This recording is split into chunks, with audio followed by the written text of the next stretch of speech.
Hari ini kita akan mengupas tentang 5 bangunan ikonik yang berada di Palestin. Yang pertama ialah Moroccan Quarter, terletak di Baitul Maqdis berhampiran dengan Masjid Al-Aqsa. Dan Moroccan Quarter ini menjadi bukti pemerintahan Sultan Salahuddin Al-Ayyubi kerana bangunan ini dibina oleh anak sulung beliau iaitu Al-Malik Al-Afdal pada tahun 1193 dan bangunan tersebut diwakafkan untuk kegunaan umat Islam. Selain itu, Moroccan Quarter juga menjadi penempatan bagi orang-orang Arab yang datang daripada Afrika Utara, Palestin dan Andalusia. Tapi pada tahun 1967, kerajaan rejim Zionis telah memusnahkan bangunan Moroccan Quarter untuk mereka gantikan dengan Wailing Wall ataupun tembok ratapan yang kita lihat sekarang.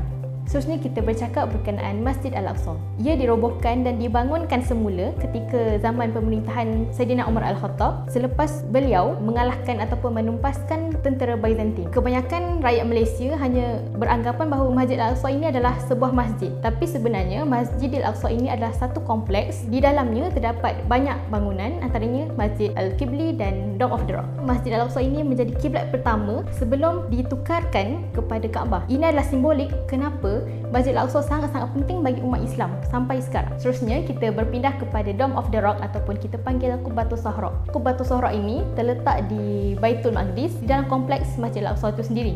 Dan ini bukannya sebuah tempat beribadah, hanya sebagai tempat persinggahan yang selalunya orang Islam singgah ataupun berlindung sewaktu musim sejuk ataupun musim panas. Di bawah Dome of the Rock ini juga orang Yahudi mendakwa bahawa Haikal Sulaiman ataupun Solomon Temple yang mereka bangga-banggakan telah diruntuhkan dan dibina di atas Masjid Al-Aqsa.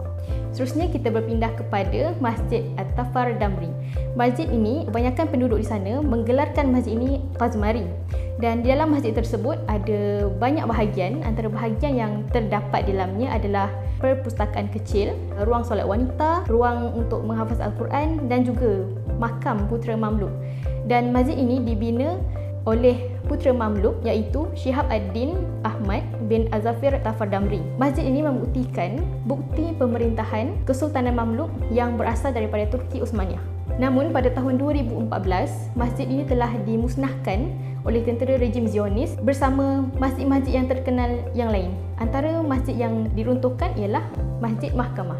Seterusnya ialah Masjid Ibrahimi. Masjid Ibrahimi ini ataupun dikenali sebagai Masjid Al-Khalil terletak di Hebron, antara tempat pelancongan, dan ia dikatakan dibina di atas gua yang di dalam gua tersebut terdapat makam Nabi Ibrahim, makam isteri Nabi Ibrahim iaitu Sarah, makam anak-anak baginda Nabi Ishak dan Nabi Yaakob. Antara fakta menarik berkenaan dengan masjid ini ialah ia terletak di sempadan Israel dan Palestin. Bermaksud dalam masjid tersebut satu bahagian untuk kegunaan Israel, satu bahagian untuk kegunaan umat Islam. Dan Masjid Ibrahimi ini juga pernah menjadi sebuah gereja sewaktu pemerintahan tentera salib dan ia bertukar menjadi masjid kembali apabila berada di bawah pemerintahan Sultan Salahuddin Al-Ayyubi.